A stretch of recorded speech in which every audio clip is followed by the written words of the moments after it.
الحمد لله وكفى وسلام على عباده الذين اصطفى أما بعد أعوذ بالله من الشيطان الرجيم بسم الله الرحمن الرحيم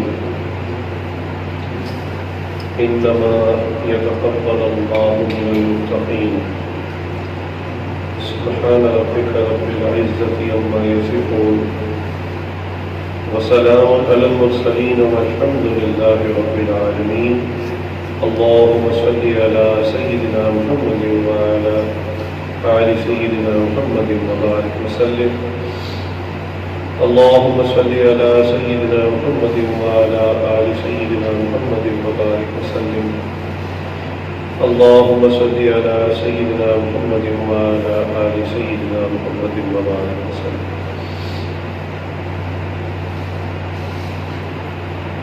اللہ تعالیٰ نے ہر انسان کو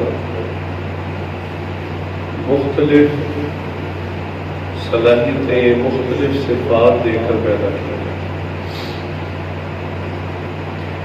بعض لوگوں کے اندر یہ صفات زیادہ ہوتی ہیں، بعض میں کچھ کم ہوتی ہیں. عموماً جس میں صلاحیتیں صفات زیادہ ہوں تو معاشرے میں ایسے بندے کو قابل انسان سمجھا جاتا ہے.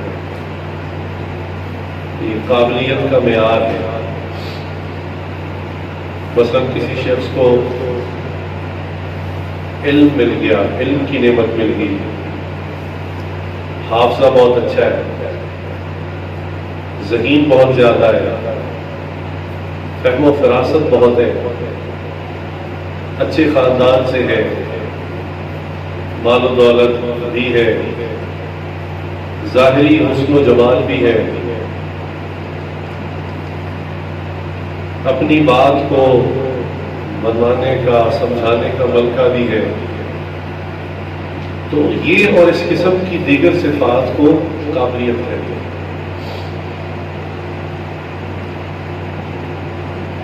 اور عموماً ہر شخص کوشش کرتا ہے کہ میں قابل بنوں اور ان صفات کو حاصل کروں. تاہم یہ صفات تو اللہ سے مانگنی چاہیے، لیکن ایک لفظ اور ہے جو قابلیت سے ملتا جلتا ہے، وہ ہے قبولیت.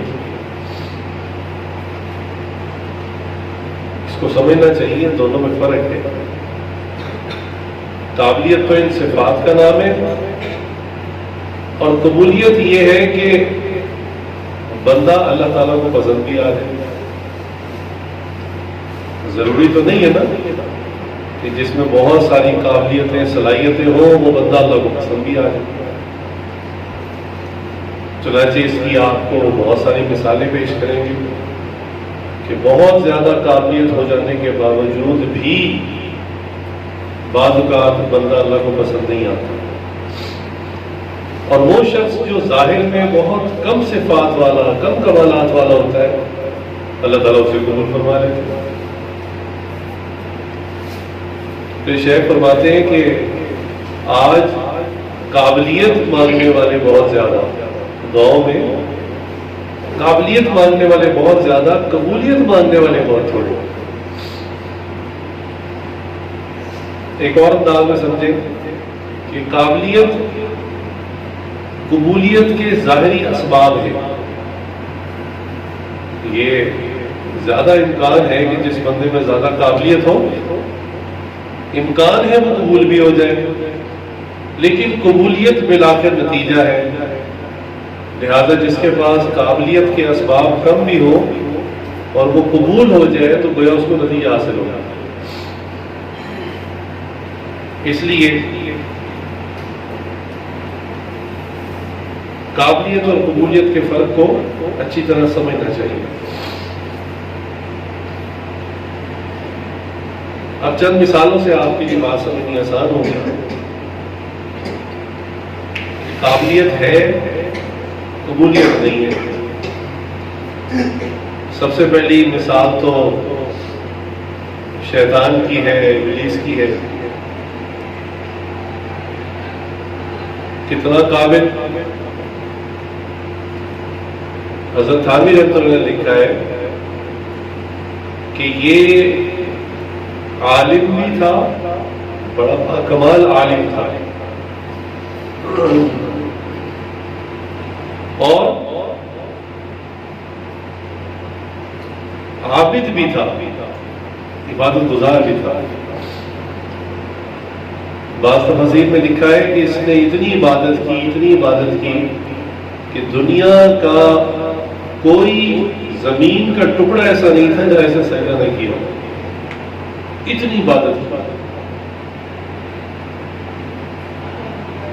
اور عالم بھی تھا، چیزوں کا علم رکھتا تھا، اور عارف بھی تھا، اتنا عارف کہ معلوم ہے اللہ تعالیٰ جلال کے وقت میں کہہ رہے ہیں کہ فخرج منہا فإنک رجیم، نکل جائے یہاں سے، تو دھتکارا ہوا ہے، اس کے باوجود کھڑا ہو کے کہتا ہے اللہ مجھے اور میری نسل کو قیامت تک مہلت دے دے۔ یہ تو وہی بات بندہ کر سکتا ہے نا جو بہت مزاج کو جانتا ہو، بہت پہچان رکھتا ہو کہ اللہ تعالیٰ کی رحمت جو ہے وہ اللہ کے غضب پر غالب ہے۔ جانتا تھا کہ اس وقت میں بھی یہ ڈسکاؤنٹ مل جائے گا، اور ایسا ہی ہوا کہ عین جلال کے وقت میں بھی اس نے یہ بات تقاضا رکھا اور اللہ تعالیٰ نے قبول کر لیا۔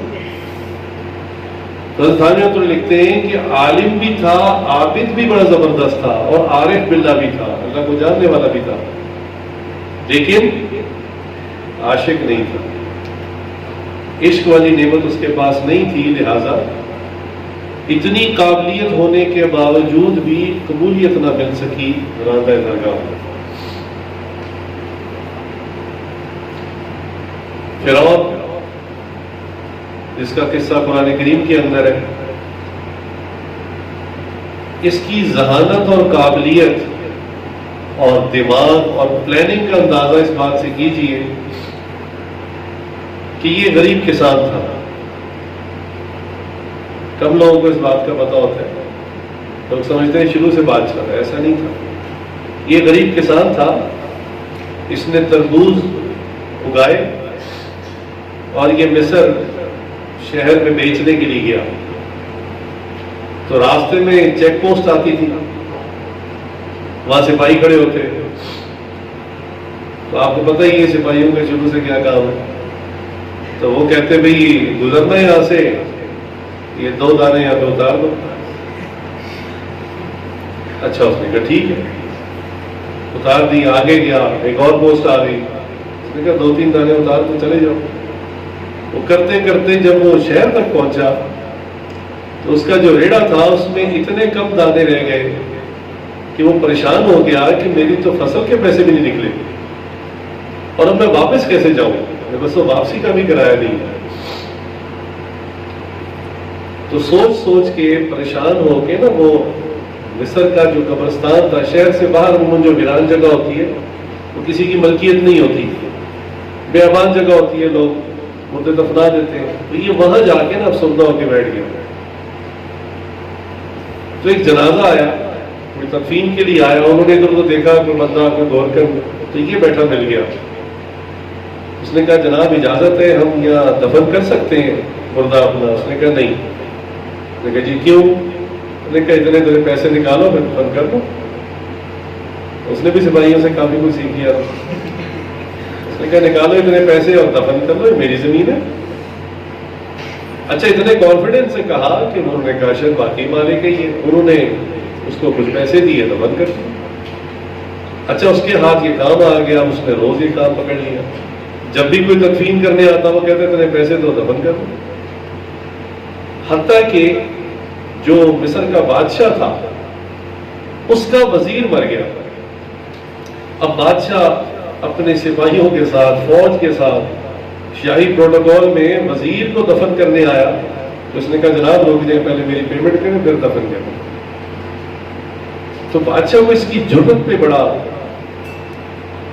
یعنی حیرانگی ہوئی کہ اتنا یہ بہادر آدمی ہے، یہ دیکھ رہا ہے کہ بادشاہ سپاہیوں کے ساتھ ہے، لیکن پھر بھی اس نے، لہذا بادشاہ نے اس کو کوئی چھوٹی موٹی پوسٹ دے کے اپنے پاس رکھ لیا کہ تم ہمارے پاس آ جاؤ۔ اب چونکہ ذہین تو بہت تھا، لہذا یہ مشورے دیتے دیتے اور ترقی کرتے کرتے بالآخر بادشاہ کا وزیر تو مر چکا تھا، اسے وزیر کی ضرورت تھی، کچھ ہی عرصے میں بادشاہ نے اس کو وزیر بنا دیا۔ اس طرح یہ مصر کا وزیر بنا، اور آگے بھی روایات میں ہے کہ پھر اس نے کچھ شاطرانہ چالیں چل کے بادشاہ کو قتل کروا دیا یا راستے سے ہٹا دیا، خود بادشاہ بن گیا۔ اب دیکھیں اتنی ذہانت اور صفات ہوتی ہے، وہ عام آدمی تھوڑی بادشاہ بن جاتا، اتنی اس میں صفات تھی، اتنی قابلیت تھی۔ تفاسیر میں لکھا ہے کہ فرعون نے جو خدائی کا دعویٰ کیا نا، انا ربکم الاعلی، یہ ایسے نہیں کر دیا تھا بیٹھے بیٹھے، اس میں اللہ کی دی ہوئی کچھ ایسی صفات تھی جس کی وجہ سے وہ دھوکہ کھا گیا۔ لکھا ہوا ہے کہ اس کو کئی سالوں تک نزلہ زکام جیسی بیماری بھی نہیں ہوئی تھی، سر درد جیسی بیماری بھی نہیں ہوئی تھی، ایسی اس کو کمال صحت ملی، ذہانت، حافظہ، پاور آف لیڈرشپ۔ کہ اتنی قابلیتوں کے باوجود قبولیت اس کو نہ ملی۔ اللہ تعالیٰ نے قرآن میں ارشاد فرمایا کہ ہم نے اس کو دنیا میں بھی عبرت بنایا، آخرت میں بھی اس کو عبرت کی سزا دیں گے۔ تو دیکھیں فرعون باوجود اتنی قابلیت کے، صفات کے بھی اللہ کی بارگاہ میں قبول نہ ہو سکتا۔ تو ہمیں اس بات کو سمجھنا چاہیے کہ ہم جب اللہ سے مانگیں تو صرف قابلیت نہ مانگیں، اصل چیز تو قبولیت ہے۔ قابلیت تو اسی لیے مانگنی ہے کہ قبول ہو جائے۔ تو حیرت کی بات ہے ہم صرف قابلیت مانگتے ہیں، جو اصل چیز قبولیت ہے اس کو نہیں مانگتے یا کم مانگتے۔ اسی طرح عمر ابن حشام نامی ایک شخص تھا عرب کا، اور یہ اونچا لمبا اس کا قد تھا، رنگ اس کا گورا اور سرخی ٹائپ اس کا رنگ تھا، اپنے علاقے کا سردار تھا، مال و دولت، پیسہ، اس کے علاوہ ذہانت اتنی کہ اہل عرب جب کسی بڑی مشکل میں پھنس جاتے تھے نا، اس کے پاس لاتے تھے مسئلہ، اور یہ منٹوں میں اس مسئلے کو حل کر دیتا تھا۔ چنانچہ لوگوں نے اس وجہ سے اس کا نام ابو الحکم رکھ دیا، حکمت کا باپ، داناؤں کا باپ۔ اتنی اس کے اندر صفات، اتنی ذہانت۔ اور حضرت عمر رضی اللہ عنہ کو یہ کہتا تھا، چونکہ اس کا نام بھی عمر ابن حشام تھا، تو اس نے کہا کہ آپ عمر کہلانے کے لائق نہیں ہیں، آپ عمر نہ نام اپنا کہلوایا کریں، آپ تصغیر کا صیغہ استعمال کریں۔ چنانچہ تاریخ میں لکھا ہے کہ عمر رضی اللہ کا اسلام لانے سے پہلے جو مشہور نام تھا وہ عمیر تھا، تصغیر کے ساتھ، تو یہ عمر کو کہلانے نہیں دیتا تھا۔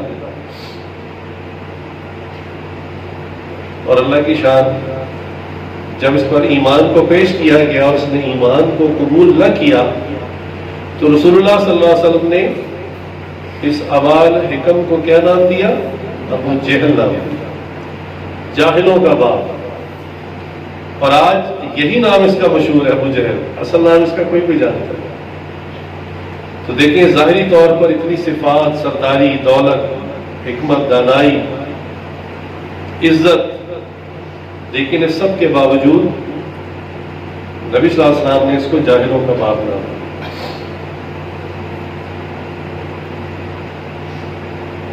دو عالم گزرے تاریخ میں، ابو الفضل اور فیضی، یہ دو بھائی تھے، اور یہ حضرت مجدد الف ثانی رحمۃ اللہ کے زمانے کے لوگ ہیں۔ کتنے ذہین تھے، اتنے بھاری عالم، اتنی ذہانت کہ آپ اندازہ کریں، انہوں نے قرآن کریم کی عربی زبان کے اندر ایک تفسیر لکھی، اور پوری تفسیر میں کوئی بھی لفظ نقطے والا استعمال نہیں کیا، جیسے تا، با، سا، جیم، خا، کوئی بھی لفظ نقطے والا استعمال نہیں کیا اور تفسیر بھی بالکل ٹھیک لکھی. یہ کتنا مشکل کام ہے کہ اپنا معافی ضمیر بیان بھی کرے بندہ اور حروف وہ چنے جس میں نقطہ نہ ہو. چنانچہ ان کی تفسیر مشہور ہوئی بے نقطہ تفسیر، اور انہوں نے اس کا نام رکھا، اس کا نام بھی سواطع الالہام، اس میں بھی نقطہ کوئی نہیں، یہ بھی بے نقطہ نام. میرے شیخ فرماتے ہیں کہ مجھے ایک عجائب گھر میں تفسیر ملی، مجھے پڑھنے کا موقع ملا تو میں نے سورہ فاتحہ کی تفسیر پڑھی. کہنے لگے میں حیران رہ گیا کہ سورہ فاتحہ کی تفسیر میں کہیں بھی نقطے کا کوئی حرف استعمال نہیں کیا اور تفسیر بھی بالکل ٹھیک کی ہوئی تھی. تو آپ ذرا ان کی قابلیت کا اندازہ کریں نا. تفسیر لکھنا ہی ایک مشکل کام ہے، وجہ ہے کہ تفسیر لکھتے وقت ایسے الفاظ کا چناؤ کیا جائے. اچھا، پھر ان کی جو یادداشت تھی، وہ کہتے ہیں نا بلا کا حافظہ، فوٹوگرافک میموری، ایسی ان کو اللہ نے حافظے کی قوت دی تھی کہ چھوٹے بھائی کا نام تھا فیضی. یہ جب بھی کوئی بات کوئی کلام ایک دفعہ سن لیتا تھا نا، اس کو حفظ ہو جاتا تھا.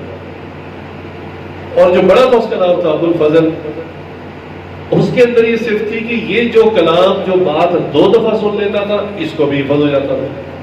چنانچہ یہ بادشاہ کے دربار میں ہوتے تھے، سرکاری ملا تھے، اور انہوں نے شاعروں کی ناک میں دم کیا ہوا تھا. شاعر آپ کو پتہ ہے وقت کے بادشاہوں کی مدح میں کچھ نہ کچھ تعریفی اشعار لکھتے ہیں اور مقصد ہوتا ہے کہ جا کے سنائیں گے، انعام لیں گے. تو جب بھی کوئی شاعر آتا نا، وہ اپنا کلام پڑھتا تو چھوٹا فیضی جو ہے نا، وہ اس کو غور سے سنتا.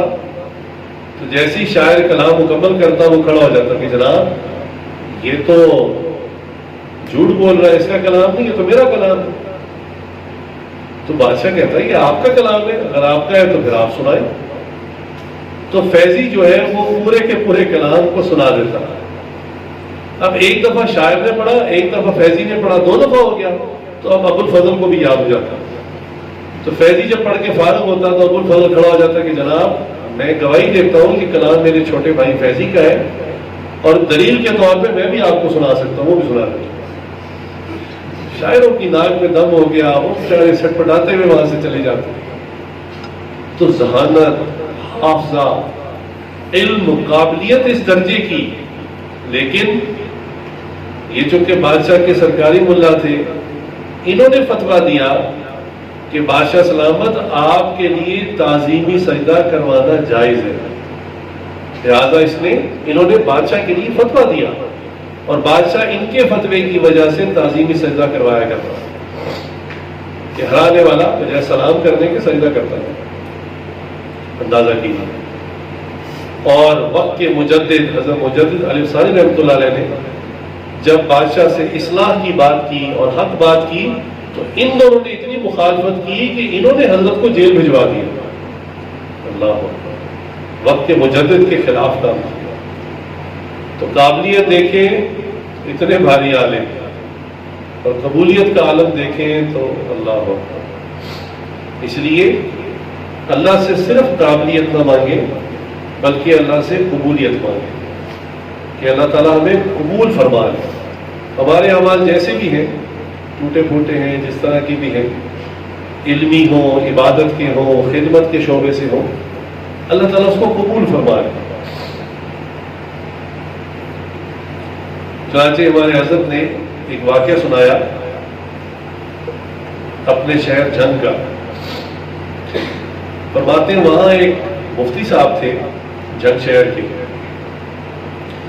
کہنے لگے کہ ہم نے دیکھا کہ مفتی صاحب کے اندر وہ تمام صفات تھیں کہ جو ایک بندہ تصور کر سکتا ہے کسی شخص کے بارے میں. کہنے لگے وہ حافظ بھی تھے، سبع اشرا کے قاری بھی تھے، عالم بھی تھے، مفتی بھی تھے، تمام تخصصات انہوں نے کیے ہوئے تھے،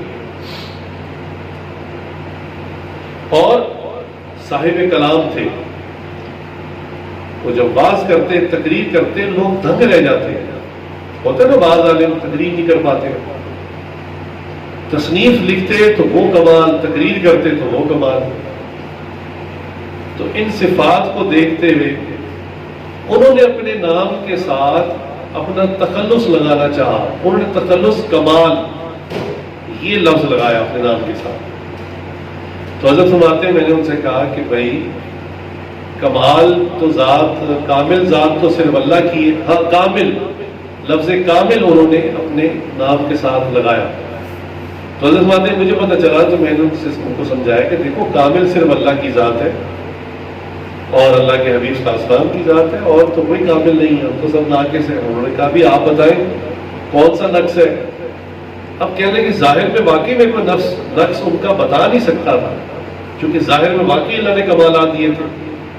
تو کہنے کہ میں بھی ان کو بحث میں سمجھا نہ سکا، بس میں نے کہا کہ یہ کامل کا تخلص یا لفظ اپنے نام کے ساتھ نہ لگائیں، پسندیدہ نہیں ہے. انہوں نے کہا کہ بھئی اللہ نے نعمت دی ہو تو حکم بھی ہے کہ اس کا اظہار کریں، تو میں اس طرح اس کا اظہار کروں گا.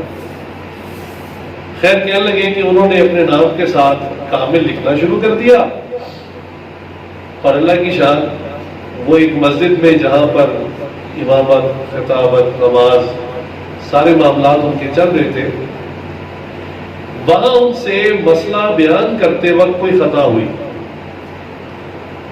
کہنے لگے خطا بھی بڑی معمولی سی تھی، لیکن اللہ کی شان کے معاملہ تو اوپر آسمانوں سے حرکت میں آ چکا تھا. کہنے لگے کہ انہوں نے جب نماز جمعہ پڑھا لی تو مسجد کے لوگ اکٹھے ہو گئے، اور انہوں نے کہا مصطفیٰ آپ نے مسئلہ کیا بیان کیا؟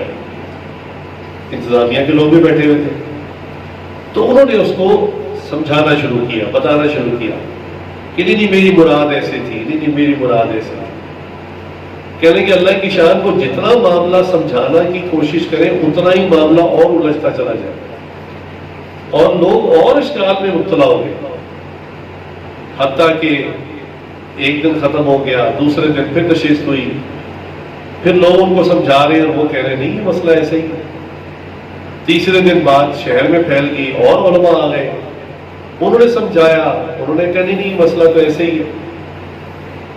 مختصر بات یہ کہ ایک دو ہفتے میں پورے شہر میں تمام مساجد میں یہ بات مشہور ہو گئی مفتی صاحب. اور جو ان کی اپنی مسجد کی انتظامیہ تھی انہوں نے ان سے معذرت کر لی، ان کو فارغ کر دیا. اب ان کے ذہن میں تھا کہ میں کہیں بھی جا کے مسجد سنبھال لوں گا، میرا کیا مسئلہ ہے. لہذا یہ دوسری مسجد والوں کے پاس گئے. اب قابلیت تو اتنی زیادہ کہ کہیں واقعی بظاہر کوئی نقص نہیں، بظاہر تو کامل ہی تھے، لیکن اللہ تعالیٰ کی بارگاہ میں قبولیت ختم ہو چکی تھی. اب دوسری مسجد والوں نے معذرت کی، تیسری مسجد میں گئے وہاں معذرت کی، حتیٰ کہ چند مہینوں بعد گھر میں حالت فاقوں پہ آ گئی. پھر حضرت فرمانے لگے کہ میں نے ان کو اپنی آنکھوں سے دیکھا. ایک وقت وہ بھی آیا کہ 6 مہینے کے بعد وہ رکشہ چلا رہے تھے، ایک طرف کہاں ممبر رسول پر بیٹھ کے قال قال رسول اللہ صلی اللہ علیہ وسلم بتایا کرتے تھے، حدیث سنایا کرتے تھے، اور کہاں یہ عادت ہو گئی کہ رکشے میں ادھر سے سواریاں اٹھا کر ادھر چھوڑتے، ادھر سے سواریاں اٹھا کے ادھر چھوڑتے. بات ہے کہ اللہ کی بارگاہ میں قابلیت باقی نہ رہی، قبولیت باقی نہ رہی. تو اس لیے مضمون یہ چل رہا ہے کہ اللہ تعالیٰ سے جب دعائیں مانگے تو صرف قابلیت نہ مانگے، قبولیت مانگے. اللہ نے قبول فرما، ہمارے اعمال کو قبول فرما، ہماری اولاد کو قبول فرما.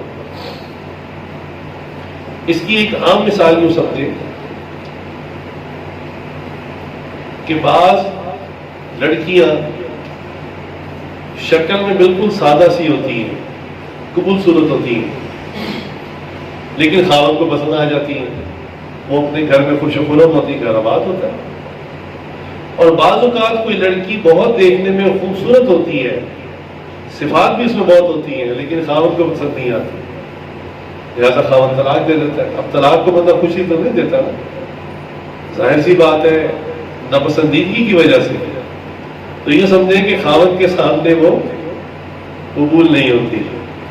چنانچہ حضرت کو ایک خاتون نے قصہ سنایا اپنا، کہنے لگی کہ میری 5 بیٹیاں ہیں اور 4 قبول صورت ہیں نارمل شکل کی، ایک بہت خوبصورت ہے.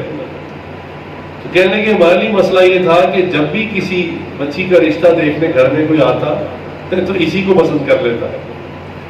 تو کہنے کہ میں کیا کرتی کہ میں اس کو کمرے میں چھپا دیا کرتی تھی کہ یہ نظر نہ آ جائے, ورنہ دوسری بہنوں کی شادی نہیں ہوگی, ہر بندہ اسی کا رشتہ لے گا. کہنے کہ اللہ کی شان, چند سالوں کے اندر باقی چاروں بہنیں جو قبول صورت تھی ان کی شادی ہو گئی, اور ان کے خاوند ان کے ساتھ خوش, وہ اپنے گھروں میں آباد. اس کی میں نے شادی کی اور یہ تھوڑے دنوں میں طلاق لے کر واپس گیا. اللہ, تو یہ بھی قبولیت کو سمجھنے کی ایک آسان مثال ہے کہ قابلیت تو اتنی زیادہ, ظاہری صفات اتنی زیادہ, لیکن قبولیت نہیں. اس لیے اللہ تعالیٰ سے قبولیت مانگنی چاہیے, صرف قابلیت نہیں مانگنی چاہیے.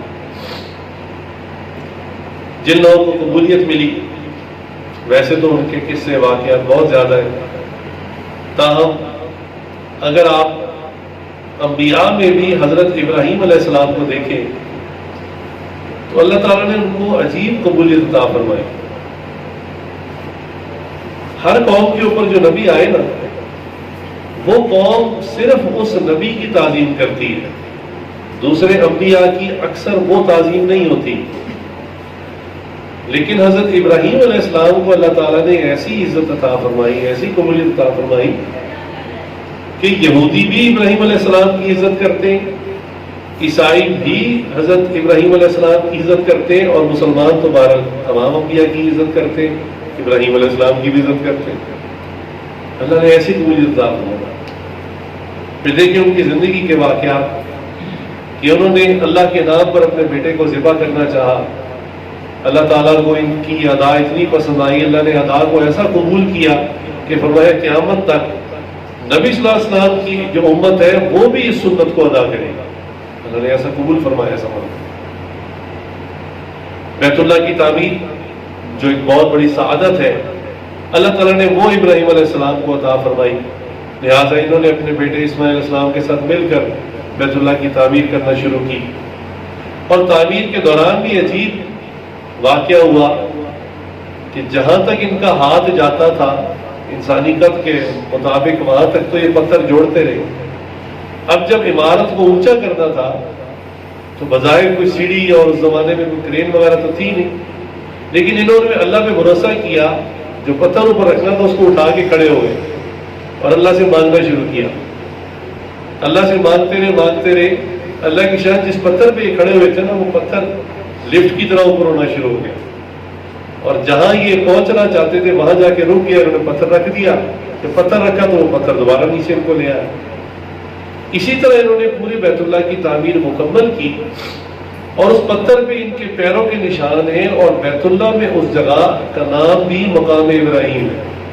اللہ نے اتنی قبولیت عطا فرمائی کہ اب کوئی بھی حاجی عمرہ کرنے جائے یا طواف کرے تو طواف کے 7 چکروں لگانے کے بعد, مکمل کرنے کے بعد, اس نے مقام ابراہیم پر جا کر 2 نفل ادا کرنے ہوئے. اللہ, کیسی قبولیت. انہوں نے اللہ کے لیے اور بڑی قربانی کی کہ اپنی اہلیہ کو اور بیٹے کو, جب وہ چھوٹا تھا تو فرمایا بیابان میں چھوڑائے, ویرانے میں چھوڑائے. تھی تو یہ وہ جگہ جہاں پہ بیت اللہ کسی زمانے میں تھا, لیکن آثار ختم ہو چکے تھے. بیت اللہ کی عمارت بالکل ختم تھی, اوپر اس کی بنیادوں میں بھی ریت اور مٹی سب آ چکی تھی. تو بظاہر بس پہاڑیاں تھیں, کچھ بھی نہیں تھے, پتھر تھے. تو اس جگہ پہ اللہ کے حکم سے انہوں نے چھوڑا.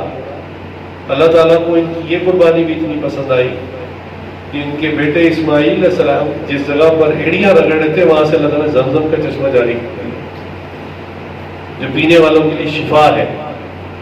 زمزم کی صفات میں سے ایک صفت ہے کہ آپ اس کو جس نیت سے پئیں وہ اسی کام میں استعمال ہو جاتا ہے, یعنی وہی نیت اور وہ کام پورا ہو جاتا ہے.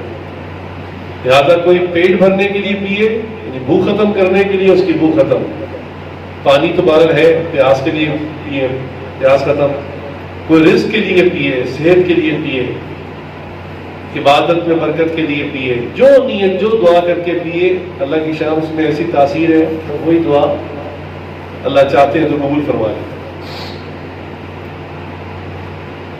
پھر ان کی اہلیہ بھی چونکہ اسی قربانی کا حصہ بنی، اللہ تعالیٰ کو ان کی بھی قربانی اتنی پسند آئی کہ جب وہ بچے کے لیے پانی تلاش کر رہی تھی تو جس جگہ وہ دوڑ رہی تھی وہ عام پہاڑیاں تھیں، لیکن ایک پہاڑی پر جب وہ چڑھتی اور دیکھتی کہ کوئی قافلہ نظر آئے، کہ امداد ملے، اور پھر وہ وہاں سے اتر کے بھاگتی اور دوسری پہاڑی پر چڑھتی، تو ویسے تو یہ مکہ کے عام پہاڑ تھے، لیکن اللہ تعالیٰ نے ان کو شاعر اللہ میں شمار کر دی. ایک کا نام صفا رکھتی ہے، ایک کا نام مروہ رکھتی ہے. ان صفا والمروہ من شاعر اللہ.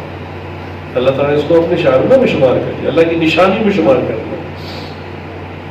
تو دیکھیں اللہ تعالیٰ جب کسی بندے کو قبول فرماتے ہیں تو کیسے اس کے اعمال پھر قبول ہوتے ہیں اللہ کے.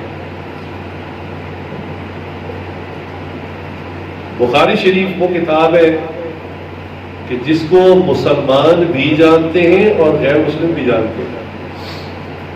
یہ حدیث کی کتاب ہے، اور حدیث کی کتابیں تو ہزاروں میں اور شاید لاکھوں میں، اور پہلے بھی تاریخ میں لکھی گئی. امام بخاری رحمۃ اللہ علیہ کوئی ایسی حدیثیں نہیں لے کر آئے جو بڑی نایاب تھی اور صرف انہیں کو معلوم تھی. بھیا محدثین کا تو کام ہی حدیثیں سننا اور اس کو اکٹھا کرنا ہوتا ہے.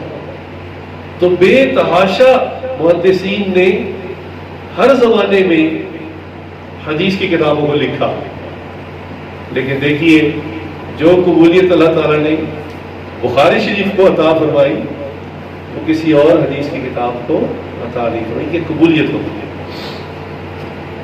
میں تو اکثر مثال دیتا ہوں کہ درس نظامی کی جتنی کتابیں ہیں جو وفاق والوں نے ابھی لگائی ہوئی ہے، آپ کو پتہ ہے کہ جب کوئی شخص کتاب لکھتا ہے تو عام طور پر ایک قانون ہوتا ہے کاپی رائٹس لا. تو اس کی کاپی رائٹس یعنی اپنے جملہ حقوق محفوظ کر لیتا ہے. کوئی شخص اس کتاب سے نقل نہیں اتار سکتا، اس کی نقلی کاپی بنا کر خود سے بیچ نہیں سکتا. پھر اس کتاب کو مشہور کرنے کے لیے لوگ پیسے دے کر مختلف لائبریری میں زبردستی رکھواتے ہیں، اس کے اشتہار بٹواتے ہیں، آج کل ایڈ لگواتے ہیں، اس کتاب کو مشہور کرتے ہیں تاکہ لوگوں میں شہرت پکڑے. اچھا جب وہ بندہ دنیا سے چلا جاتا ہے تو بعض کا پھر اس کی اولادیں، اس کے بیٹے اس کتاب کے لیے یہ سب کام کرتے ہیں کہ وہ کتاب جو ہے وہ مشہور رہے. پھر جب ایک دو نسلیں گزر جاتی ہیں تو پھر کہاں کسی کو یاد ہوتا ہے کہ دادا پردادا کی کتاب تھی. لوگ بھول بھال جاتے ہیں. بس وہ پرانی لائبریریوں میں کوئی ایک آدھ نسخہ رہ جاتا ہے تو لوگوں کو اس کا نام یاد نہیں ہوتا. لیکن آپ درس نظامی کی تمام کتابوں کے بارے میں دیکھیے کہ ان کے مصنفین تو بہت پہلے فوت ہو چکے ہیں، اور انہوں نے اپنی زندگی میں نہ پیسہ دیا، نہ مال دیا، نہ کسی کی منتیں کی کہ بھائی اس کتاب کو مشہور کرو، نہ ان کی اولادوں نے یہ کام کیا. لیکن کیسے اخلاص سے وہ یہ کتابیں لکھ گئے کہ آج جب وفاق المدارس والوں کو بچوں کو عالم بنانے کے لیے کورس ترتیب دینے کی ضرورت پڑی تو مارکیٹ میں سینکڑوں کتابیں تھیں، ان میں سے دیکھ کر چن کر انہوں نے چند کتابوں کا انتخاب کر لیا. آج وہ تمام مدارس میں پڑھائی جا رہی ہیں، اسی کو قبولیت کہتے ہیں. یہ کوئی دنیا کی واحد کتابیں تھوڑی ہیں. فقہ میں بے تحاشا کتابیں لکھی گئی، عربی ادب کے اوپر نہ جانے کتنی کتابیں موجود ہیں، اصول فقہ کے اوپر کتنی کتابیں، حدیث کی کتنی کتابیں، تفاسیر کتنی ہیں. لیکن پھر دیکھیے کہ کیسے جلالین کو اللہ تعالیٰ نے قبولیت بخشی. اور یہ جتنی کتابیں تو یہ قبولیت ہوتی ہے. قابلیت اپنی جگہ، صفات کا ہونا، کمالات کا ہونا اپنی جگہ، اور اللہ کی بارگاہ میں کوئی عمل قبول ہو جانا یہ الگ چیز ہے. اس کے لیے دعائیں کرنی پڑتی ہیں، دعائیں مانگنی پڑتی ہیں.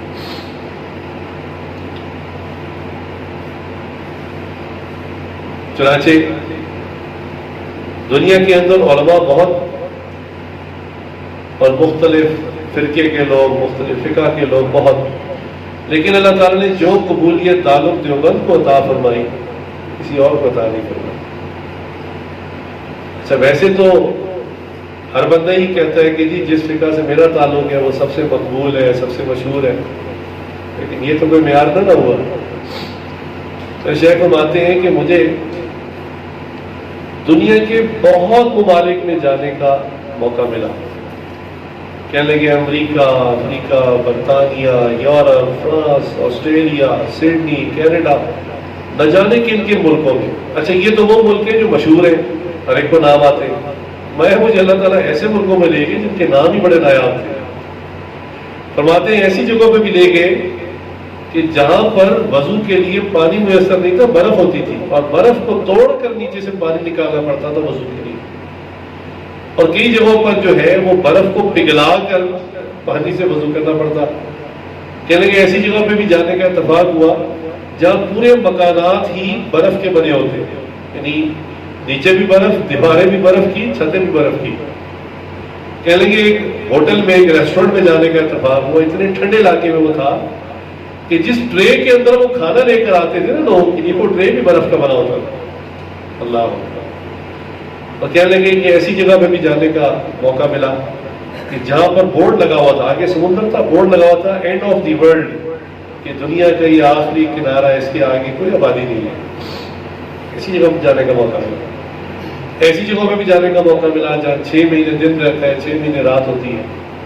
تو حضرت فرماتے ہیں کہ میں جہاں بھی گیا، مان لیں کہ میں ممبر رسول پہ بیٹھا ہوں، باوضو ہوں، مسجد میں بیٹھا ہوں، اور ذمہ داری سے یہ بات کہہ رہا ہوں کہ میں جہاں بھی گیا، میرے دارالعلوم دیوبند کا کوئی نہ کوئی فرزند اپنے سے پہلے وہاں موجود دین کی خدمت کرتے ہوئے پائے. تاکہ یہ قبولیت ہوتی ہے، یہ قبولیت ہوتی ہے. کام کر رہے تھے دنیا میں، دین کا کام کر رہے. چنانچہ اللہ تعالیٰ بھی بعض اوقات جو غیبی معاملات ہوتے ہیں نا ان سے پردہ ہٹا دیتے ہیں. یہ ضروری نہیں ہے، لیکن کبھی کبھی اللہ تعالیٰ حق کو واضح کر دیتے ہیں. چنانچہ علماء دیوبند کی ایک بہت بڑی تعداد ہے، بہت لمبی لسٹ ہے، بڑے نام ہیں کہ جو فوت ہوئے تو ان کے جسم سے یا قبر سے خوشبو آنا شروع ہو گئی. اب بتاؤ بھلا خوشبو کوئی زبردستی ڈال سکتا ہے اس میں؟ اللہ کی طرف سے، اللہ کی مرضی. اللہ نے قبول کیا، اللہ نے اس کو ظاہر بھی کر دیا. چنانچہ ویسے تو نام بہت زیادہ ہیں، لیکن حضرت احمد علی لاہوری رحمۃ اللہ علیہ، چونکہ ہمارے اسی لاہور شہر کے کہ جب فوت ہوئے تو ہزاروں انسانوں نے ان کا جنازہ پڑھا اور اس خوشبو کو سونگا. بعض اب بھی حیات ہے ان میں سے جو گواہ ہے اس بات کے کہ بھئی اس زمانے کے لوگ ہیں. کتابوں میں تو پھر بہت لمبی لسٹ ہے. ہمارے اسی زمانے کے ایک بزرگ، وہ بھی جامع شفیہ سے، حضرت مولانا موسیٰ روحانی البازی رحمۃ اللہ علیہ، یہ تو ابھی زیادہ نہیں ہوا عرصہ، یہ فوت ہوئے، ان کی قبر سے خوشبو جاری ہو گئی. اور حتیٰ کہ لوگ عقیدت رکھتے ہیں نا، پھر تو وہ مٹی سے خوشبو آتی تھی، مٹی اٹھانی شروع کر دی. اتنی مٹی اٹھائی کہ وہ قبر کے اوپر جو وہ ابھار ہوتا ہے وہ فلیٹ ہو گیا، ختم ہو گیا، اور مٹی ڈلوانا پڑی. اب جب تازی مٹی ڈلوائی اس میں بھی خوشبو جاری ہو گئی، لوگوں نے وہ اٹھانی شروع کر دی. حتیٰ کہ وہاں پولیس کا پہرا کھڑا کرنا پڑا، اتنی مٹی لوگ اٹھا کے لے کے جا رہے تھے کہ بھئی یہاں کوئی دوسرا کام نہ شروع ہو جائے، تو مزار ہی بنا لیں اور شرک بھی شروع ہو جائے. ہمارے اس زمانے کے بزرگ جو 2019 میں ابھی فوت ہوئے، حضرت مولانا صوفی سرور صاحب رحمۃ اللہ علیہ، یہ ابھی 1 سال پہلے کی بات ہے، وہ فوت ہوئے. اور اس میں تو یعنی لاکھوں، اگر میں کہوں تو مبالغہ نہیں ہوگا، لاکھوں انسان ہیں جو اس بات کی گواہ ہے اور ابھی زمین کے اوپر موجود ہیں کہ جو اس بات کے گواہ ہے کہ ان کی قبر سے خوشبو جاری ہو گیا، اور ان کا بھی یہی سلسلہ شروع ہو گیا. لہذا وہاں بھی پہرا کھڑا کرنا پڑا. اور 3 دن کے بعد جامع شفیع میں دعائیں شروع ہوئی، یا اللہ اس خوشبو کو ختم فرما دے. یہ غیب کے معاملے، برزخی معاملے، آپ اندر تو چلے جو معاملہ ہے وہ رکھ کے باہر ختم کر دیں تاکہ لوگوں کے عقائد خراب نہ ہو. اور پھر واقعی وہ خوشبو ظاہری طور پر ختم ہو گئی. میرے شیخ حضرت غلام الصغیر صاحب رحمۃ اللہ علیہ، جو حضرت لاہور صاحب خاتون کے پہلے شیخ تھے، ان کے بھی جسم عطر سے خوشبو شروع ہو گئی. اور اس کا تو یہ عاجز خود گواہ ہے. ہوا یوں کہ ہمیں جب حضرت کی وفات کی خبر ملی تو ہم زیارت کرنے کے لیے گئے، تو ہمیں اطلاع ملی کہ وہ ابھی غسل دیا جا رہا ہے، آپ کچھ دیر انتظار کریں. تو ان کے بیٹے نے غسل وغیرہ دے کر کفن پہنا دیا تو ہمیں کمرے میں آنے کی اجازت دی۔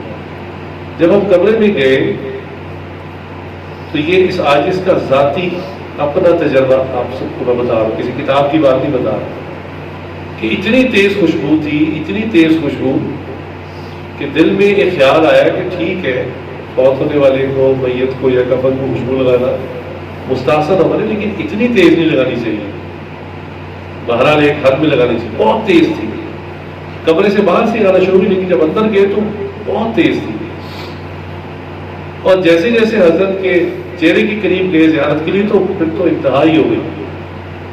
خیر اس وقت تو اتنی سمجھ میں نہ آئی بات، خوشبو بالکل منفرد تھی، وہ خوشبو پہلے کبھی نہیں سونگی، عجیب سی خوشبو تھی۔ دنیاوی خوشبو کے اعتبار سے آپ سمجھیں 3 4 5 اچھی خوشبوؤں کو نا مکس کیا ہوا تھا، ایسے لگ رہا تھا۔ خیر جب تدفین وغیرہ ہو گئی تو بھائی آپس میں بیٹھے بات کر رہے تھے، تو ایک نے کہا یار تم نے کون سی خوشبو لگائی تھی ابا جی کو؟ بڑی تیز خوشبو تھی اور میں نے نہیں پہلے سونگی۔ اس نے کہا جناب میں نے تو وہ خوشبو لگائی، اور میں سمجھا تم نے لگائی تھی، کیونکہ ایک بھائی غسل دے کر گیا تو دوسرا جب آیا تو خوشبو جاری تھی، اس نے کہا اچھا وہ لگا گیا ہوگا، اور جب پہلا واپس آیا اس نے دوسرے بھائی کو وہاں موجود دیکھا، اس نے کہا اچھا اس نے لگا دی ہوگی۔ تو بعد میں جب سب بھائیوں نے آپس میں مذاکرہ کیا اور پوچھا بھائی آپ میں سے کس نے لگائی؟ کبھی کسی نے نہیں لگائی۔ تو تب یہ راز کھلا کہ یہ اللہ کی طرف سے خوشبو جاری اللہ۔ تو الحمدللہ اللہ تعالیٰ پھر جس کو قبول فرما لیتے ہیں، بعض اوقات اللہ تعالیٰ ظاہر بھی فرما دیتے ہیں۔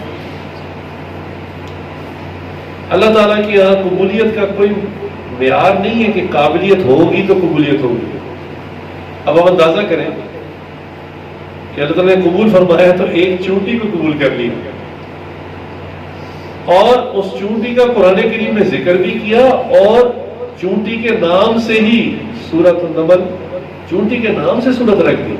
اللہ نے قبول کیا، اس نے خیر خواہی کی اپنی باقی چونٹیوں کے اوپر، اور کہا کہ سلمان السلام کا لشکر آ رہا ہے، ایسا نہ ہو کہ وہ اپنے پیروں تلے تمہیں روک دیں اور تم سب کی سب ہلاک ہو جاؤ تو تم بلوں میں چلی جاؤ۔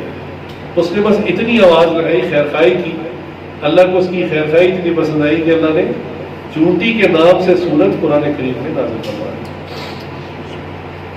اللہ تعالیٰ چونٹی کو قبول کرنا چاہیے۔ حضرت مولانا الیاس رحمۃ اللہ علیہ جن سے اللہ تعالیٰ نے تبلیغ کا کام لیا، یہ بھی دیوبندی عالم تھے۔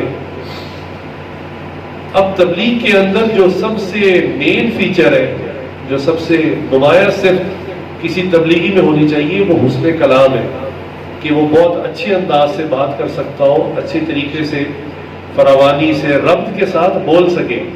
یہ تو بنیادی پہلا قدم ہے، اور شاید آپ میں سے اکثر کو معلوم نہ ہو کہ حضرت مولانا الیاس رحمۃ اللہ علیہ کی زبان میں لکنت تھی۔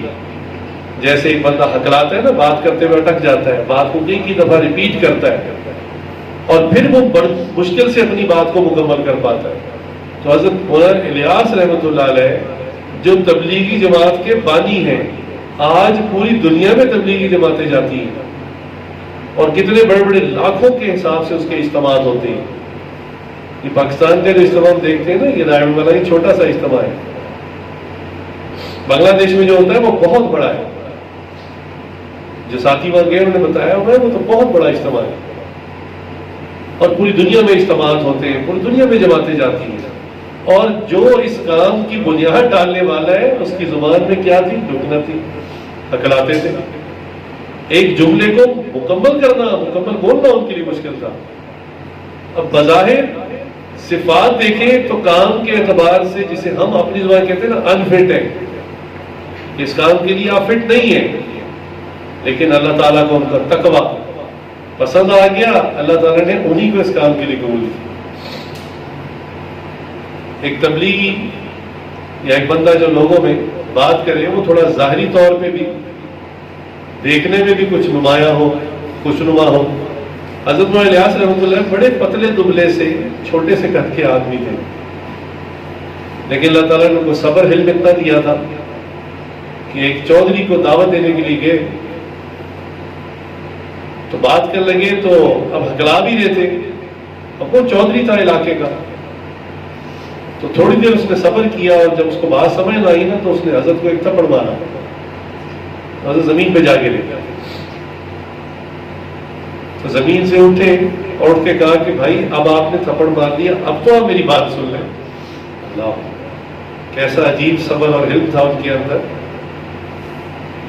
اللہ تعالیٰ نے ان کے اس کام کو، ان کی محنت، ان کی طلب کو قبول فرمایا۔ آج پوری دنیا کے اندر یہ محنت جاری ہے۔ چنانچہ قابلیت اور صفات یہ علیحدہ چیز ہے، اللہ کی بارگاہ میں قبول ہو جانا یہ علیحدہ چیز ہے۔ اس لیے جب بھی ہم دعائیں مانگیں، کوئی بھی اللہ سے صفات مانگے، تو صفات مانگنے میں کوئی برائی نہیں ہے، صفات اللہ سے ہی مانگنی ہے، اللہ ہی کی دی ہوئی ہے۔ بھائی کوئی شخص حسین ہے تو کیا اس کا اپنا کمال ہے، اس نے اپنے آپ کو خود بنایا، اپنا ناک، اپنا رنگ، اپنے کان، چہرہ خود بنایا اس نے، اس میں اس کا کیا کمال ہے؟ اللہ کا کمال ہے۔ کسی کا حافظہ بہت اچھا ہے تو بتائیے اس نے اپنے دماغ کی ٹیوننگ سیٹنگ خود کی ہے، کسی ورک شاپ سے جا کے ٹیوننگ کروائی ہے؟ اللہ نے اس کو حافظہ دیا۔ کوئی شخص صاحب کمال ہے، صاحب کلام ہے، اچھے خاندان کا ہے، اس کے پاس مال پیسہ ہے، یہ ساری صفات کس کی دی ہوئی ہیں؟ اللہ کی دی ہوئی۔ اس لیے ان صفات پہ اترانا نہیں چاہیے، تاہم جب ان صفات کو مانگے اللہ تعالیٰ سے قبولیت ضرور مانگے۔ اللہ تعالیٰ کے یہاں قبولیت کا معیار بالکل مختلف ہے، ہم انسان اور طرح سوچتے ہیں۔ اللہ تعالیٰ بعض کا ایسی چیز کو قبول کر لیتے ہیں جو دیکھنے میں ظاہر میں کوئی حسین نہیں ہوتی۔ چنانچہ حضرت موسیٰ علیہ السلام کے اوپر جو وحی آئی اور وہ اللہ کی تجلی آئی اور وہ پودا بظاہر جل رہا تھا لیکن حقیقت میں وہ آگ نہیں تھی، اللہ کا نور تھا، تو وہ کوہ طور جس پہاڑ پر جا کے موسیٰ علیہ السلام اللہ سے ہم کلام ہوتے تھے، وہ پہاڑ بالکل پتھریلا پہاڑ ہے، عام سا پہاڑ ہے۔ حالانکہ بندہ سوچتا ہے کہ بھی پہاڑ تو بڑے خوبصورت پہاڑ ہوتے ہیں، جیسے ہمارے یہاں سوات میں ہے، کشمیر میں ہے، سرسبز شاداب آبشاریں ہیں، بیچ میں نہریں بہتی ہیں، دریا بہتے ہیں، اتنے خوبصورت منظر والے بھی اللہ نے قبول ہی کرنا تھا کسی پہاڑ کو اپنے کلام کے لیے، تو ایسا پہاڑ چنتے ہیں، لیکن نہیں، اللہ تعالیٰ نے ایسا پہاڑ چنا جو بالکل پتھریلا، بظاہر کوئی سرسبز نہیں اس کے اوپر۔ تو اللہ تعالیٰ کے یہاں قبولیت کا معیار وہ نہیں ہے جو ہم سوچتے ہیں۔ اس لیے صرف قابلیت قابلیت قابلیت کے پیچھے نہ پڑے، بلکہ اللہ سے قبولیت مانگے، اپنی دعاؤں کے اندر قبولیت مانگے۔ قبولیت اس بات پہ مانگے، یا اللہ مجھے علم وہ عطا فرما جو آپ کی بارگاہ میں قبول ہو، پھر جو آپ علمی کام کریں گے وہ تھوڑا ہی کیوں نہ ہو، وہ اللہ کی بارگاہ میں قبول ہوگا، وہ پھر اللہ تعالیٰ معاشرے میں اس کو خود پھیلا دے گا۔ اللہ تعالیٰ سے اولاد مانگے تو قبولیت والی اولاد مانگے جس میں برکت ہو، وہ آپ کے لیے پھر دنیا سے جانے کے بعد بھی صدقہ جاریہ بنے گی، ورنہ بعض کا تو اولاد والد کی دنیا سے جانے کے بعد بدکاری کے الٹے کاموں میں لگ جاتی ہے۔ اسی طرح مال پیسہ مانگے تو اللہ سے برکت والا مال پیسہ مانگے جس میں قبولیت ہو، اس کے میں اندر آپ اللہ سے پیسہ مانگے تو اس کو خرچ کرنے کا جذبہ بھی مانگے، صدقہ، خیرات، زکوٰۃ، خیر کے کام کرنے میں وہ خرچ ہو۔ اس لیے ہمیں چاہیے کہ ہم جب بھی اللہ تعالیٰ سے نعمتیں مانگیں، اصل چیز ہے کہ ہم قبولیت مانگیں۔ اللہ والے ساری زندگی کیوں روتے رہتے ہیں، کیوں ڈرتے رہتے ہیں؟ حالانکہ بہت سی بات ہوتی ہے، لیکن ڈرتے اور روتے صرف اس بات پہ ہیں کہ اللہ تعالیٰ نے آج تو توفیق دی ہے اعمال کی، لیکن پتہ نہیں اللہ کے یہاں قبول بھی ہو رہے ہیں کہ نہیں۔ کیوں؟ اللہ بے نیاز ہے، اللہ کہہ دے مجھے نہیں پسند آئی، بات ختم ہو گئی۔ آپ کو پتا نا بعض لوگوں کو مخصوص برانڈز پسند ہوتے ہیں، اسی برانڈ کے جوتے، اسی برانڈ کے کپڑے، اسی برانڈ کی گھڑی، اسی برانڈ کی چیزیں، اسی برانڈ کا پرفیوم، تو خاص برانڈ استعمال کرتے ہیں۔ اچھا ان کو کوئی اور برانڈ پیش کرو نا کہ یار یہ بھی ٹرائی کریں گے، یہ بہت اچھا ہے، وہ کہتے ہیں جتنا مرضی اچھا ہو، مجھے یہ برانڈ ہی پسند نہیں ہے، میں اپنا برانڈ استعمال کرتا ہوں۔ اللہ تعالیٰ کو بھی ایک ہی برانڈ پسند ہے، اور وہ برانڈ ہے سنت کا برانڈ، سنت رسول اللہ صلی اللہ علیہ وسلم۔ آخرت میں جو بندہ جتنے مرضی اچھے اعمال لے کے چلا جائے، اپنی عقل سے، سوچ سے جتنے مرضی اچھے اعمال کر لے، لیکن اگر وہ سنت کا برانڈڈ نہیں ہوگا، اللہ کے قبول نہیں ہوگا۔ اس لیے مقبول اعمال اللہ سے مانگتے۔ ایک بزرگ تھے ایک علاقے میں، تو وہ جا رہے تھے، آگے سے ایک نوجوان آ رہا تھا، ان کے علاقے کا ہی تھا، تو اپنے کتے کو سیر کروا رہا تھا۔ تو کتے کو سیر کروا رہا تھا، تو ہوتا ہے بعض نوجوان شرارتی ہوتے ہیں، کوئی ایسی بات مولویوں کو دیکھ کے، علماء کو دیکھ کے چھیڑتے ہیں۔ تو جیسے ہی قریب آئے نا، تو انہوں نے کہا کہ او ملا، تیری داڑھی اچھی ہے، میرے کتے کی دم اچھی ہے۔ اس کے کتے کی دم پہ بھی بال تھے کافی زیادہ۔ اب یہ سنت کا مذاق تھا، یہ بہت بڑی بات تھی۔ حضرت اس کو کوئی بھی جواب دے سکتے تھے، لیکن حضرت مکمل خاموش رہے، کوئی جواب نہیں دیا، چلے گئے۔ چند سال کے بعد جب حضرت کا انتقال ہو رہا تھا، حضرت کے جو مریدین پاس کھڑے تھے نا، انہوں نے فرمایا کہ بھئی وہ ہمارے علاقے کا وہ فلاں نوجوان ہے نا، ہاں، میں اس کو جا کے میرا سلام کہنا اور کہنا وہ جو آپ نے سوال پوچھا تھا نا، اس کا جواب یہ ہے کہ الحمدللہ میری داڑھی جو ہے وہ تمہارے کتے کی دم سے اچھی ہے۔ تو شاگرد حیران، دیکھا حضرت یہ بھی کوئی بات تھی، یہ بات آپ اس کو اسی وقت کہہ دیتے، آپ اب اس وقت بستر مرگ کے اوپر یہ بات کہہ رہے ہیں۔ حضرت نے بڑی عجیب بات کی، حضرت نے کہا کہ بھائی اس وقت مجھے اپنے انجام کا معلوم نہیں تھا کہ میری موت کس حالت پہ ہوگی، ہدایت پر ہوگی یا اللہ تعالیٰ موت سے پہلے توفیق سلب کر لیں گے، کہہ لیں گے اب میں اس حالت میں ہوں، حالت نزا میں ہوں، اللہ تعالیٰ نے مجھے اگلا ٹھکانہ دکھا دیا ہے، تو اب جا کے اس کو بتا دو کہ میری داڑھی اس کے کتے کی دم سے اچھی۔ اگر میرا انجام اچھا نہ ہوتا تو سمجھ لو کہ کتے نے جہنم میں نہیں جانا، پھر تو میری داڑھی سے اس کے کتے کی دم اچھی ہوتی، لیکن الحمدللہ اللہ نے میرا انجام اچھا رکھا ہے، اس کو جا کے پیغام دو۔ ہمارے کابر کی نظر ہمیشہ آخرت پر ہوتی۔ حضرت رابعہ بصریہ رحمۃ اللہ علیہ، اللہ کی ولیہ گزری ہے، ان کے بہت قصے مشہور ہیں۔ ایک مرتبہ کسی نے ان کی ضیافت کی، دعوت کی، تو جب وہ کھانا آیا سامنے، تو جو جانور تھا، جو بھی مرغ تھا یا بکرا تھا، وہ بھنا ہوا تھا، روسٹڈ تھا۔ تو جب ان کی جیسے سامنے رکھا نا، تو انہوں نے اس کو دیکھا، کچھ خیال آیا، انہوں نے رونا شروع کر دیا، اتنا روئی، تو میزبان بہت پریشان ہوئی۔ انہوں نے کہا کہ کیا ہوا، اس سے کچھ غلطی ہو گئی، آپ کے آداب میں کوئی کمی ہو گئی، کیا ہوا؟ تو کہنے کی نہیں کچھ نہیں، بس مجھے خیال آ گیا تھا۔ انہوں نے کہا کیا؟ انہوں نے کہا مجھے خیال آ گیا کہ اس جانور کو پہلے ذبح کیا گیا، اس کی روح پرواز ہو گئی، پھر اس کے جسم کو آگ میں بھونا گیا۔ جو بندہ اللہ کی بارگاہ میں قبول نہیں ہوگا نا، اللہ تعالیٰ اس کو زندہ جہنم کی آگ میں بھون دے گا۔ کہنے کہ مجھے اپنی قبولیت کا خوف ہوا، اس کی وجہ سے مجھے رونا گیا۔ اللہ کے ولی تو ہر وقت اپنی قبولیت، اپنے انجام کے بارے میں فکر مند رہتے ہیں، اور ہم کتنے مطمئن ہیں کہ جنت اور جنت کی حوریں ہمارا انتظار کر رہا ہے، اعمال ہمارے کیسے اور امیدیں ہماری کیسی ہیں۔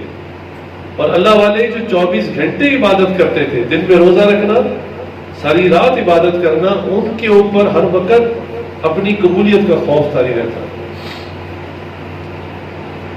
چنانچہ ایک اور بزرگ تھے، ان کی ایک چھوٹی سی دکان تھی ایک علاقے میں۔ تو اس زمانے میں نا یہ سکے چلتے تھے، جیسے سونے اور چاندی کے سکے، تو بعض سکے نا ہاتھوں میں لگ کے گھس جاتے تھے، اس کا جو پرنٹ ہوتا نا وہ ختم ہو جاتا، تو بس وہ ایک ٹھیپا سا رہ جاتا تھا۔ اس زمانے میں اس کو کہتے تھے کھوٹا سکہ۔ اچھا، اس کو کوئی نہیں لیتا تھا، جیسے آج کے زمانے میں نوٹ پھٹا ہو اور اس کا نمبر وغیرہ ٹیمپر ہوا ہو تو پھر کوئی نہیں لیتا، وہ کہتے بھی یہ واپس کریں، دوسرا صحیح نوٹ دیں۔ تو اس زمانے میں نا کھوٹا سکہ کوئی نہیں لینا پسند کرتا۔ تو حضرت کی ایک چھوٹی سی دکان تھی، تو جب بھی کوئی بندہ آتا نا، بچہ آتا، کوئی نوجوان آتا، وہ ان کو نا کھوٹے سکے دیتا، تو وہ چپ کر کے رکھ لیتے اور سودا دے دیتے۔ تو تو لوگ بعد میں ہنستے کہتے یا تو مولوی صاحب کی نظر خراب ہے یا عقل خراب ہے، ان کو پتہ ہی نہیں چلتا کہ صحیح سکہ کون سا ہے کھوٹا کون سا ہے۔ تو چلو ہمارا اردو سیدھا ہوتا ہے، جس کے پاس بھی جو بھی کھوٹا سکہ ہوتا ہے نا وہ جا کے اس دکان میں چلا دیتا اور وہ بڑے آرام سے لے لیتے اور مال دے دیتے، اور لوگ یہ سمجھتے تھے کہ ان کو سمجھ نہیں ہے، کھوٹے اور کھڑے کی پہچان نہیں ہے۔ لیکن جب وہ فوت ہونے لگے آخری وقت میں تو اللہ تعالیٰ سے دعائیں مانگنے لگے، مغفرت کرنے لگے، معافی مانگنے لگے، تو اس وقت ان کے منہ سے یہ دعا نکلی، درخواست نکلی کہ یا اللہ ساری زندگی میں نے کھوٹے سکوں کو پہچاننے کے باوجود کبھی رد نہیں کیا، میں نے چپ چاپ انہیں وصول کر لیا، وہ سکہ کھوٹا تھا یا کھرا میں نے اسے لے لیا، میں ایک عام انسان ہوں، کہ اللہ آپ تو بڑی عظمت والی ذات ہیں، میرے اعمال کھوٹے ہی صحیح آپ ان کو قبول فرمائیں، آپ ہی کھوٹے اعمال کو رد نہ کریں۔ میں نے کبھی کسی کا کھوٹا سکہ رد نہیں کیا، میں لے لیتا تھا، میں ایک عام انسان ہوں، یا اللہ آپ تو عظمت والی ذات ہیں، آپ بھی میرے کھوٹے اعمال کو قبول فرمائیں۔ تو اللہ والے ہمیشہ اپنے اعمال کی قبولیت کے بارے میں خوف زدہ رہتے تھے اور اللہ تعالیٰ سے معافی مانگتے رہتے تھے، آخری سانس تک ہمیں نہیں پتا کہ ہمارا انجام کیسے ہوگا، کون مقبول ہے کون مردود ہے، بے خبر کیا خبر تجھے کیا کون ہے، جب تلیں گے عمل سب کے میزان پر تب کھلے گا کہ کھوٹا کھرا کون۔ یہ تو اس وقت پتہ چلے گا، ابھی ہمیں اپنے اعمال پر علم پر اترانے کی کیا ضرورت ہے؟ تو اللہ تعالیٰ کے سامنے عاجزی کرنی چاہیے، اللہ کو عاجزی پسند ہے، اللہ کو تقویٰ پسند ہے، جس کے اندر اللہ تعالیٰ کا خوف ہوگا، خشیت ہوگی، عاجزی ہوگی، اللہ اس کے اعمال کو قبول فرمائیں گے۔ اللہ تعالیٰ سے دعا ہے اللہ تعالیٰ ہمیں مقبول اعمال کرنے کی توفیق عطا فرمائے۔ وآخر دعوانا الحمدللہ۔